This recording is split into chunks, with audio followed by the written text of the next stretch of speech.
Yes, I believe Scotland would be better off as an independent country. I don't think that's the reason for having independence instead, not the fundamental reason. The fundamental reason for being independent is that Scotland's a nation, and nations are better when they govern themselves, as opposed to allowing somebody else to do it. And I think that the trouble with people say, oh, this far and no further, they've got to try and make the proposition that somehow Scots can be trusted to run the health service or the education system, but not to run the economy or represent ourselves in the world, or to decide whether or not young Scots go to war in Iraq or not, or whether we have weapons of mass destruction, real weapons of mass destruction, dumped in the River Clyde. How can you say Scots can only do something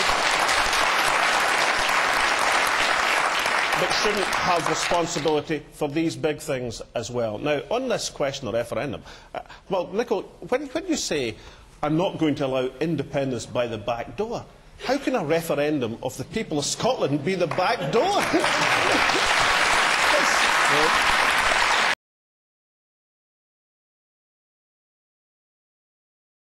Why can't that happen in independent For the next Scotland? 4 years, if Alec has his way, if it's an SNP-led administration, we will spend 4 years in constitutional wrangling.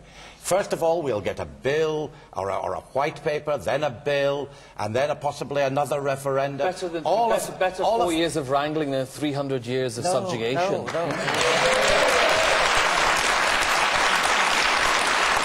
I mean, they need to ask you your view then.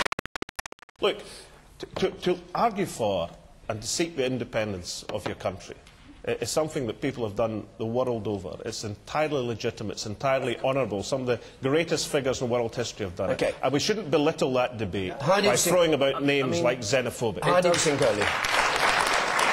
You know, it seems a tad ironic that our troops are over the other side of the world fighting for the independence and democracy of a country, and yet in Scotland we don't seem to be afforded the same right of self-determination. I think it's not about whether Scotland's going to be better off or worse off. Actually, I think it's about time we Scots stop bleating about how rough the English treat us, how our identity seems to be downtrodden all the time because of the English. We should be independent so we can stand up and decide our own future. And also, there's a crucial matter of national identity and national self-determination, that of the English. Until we break away and let them get on with sorting themselves out, you know, things are never going to get better for the English sense of national identity.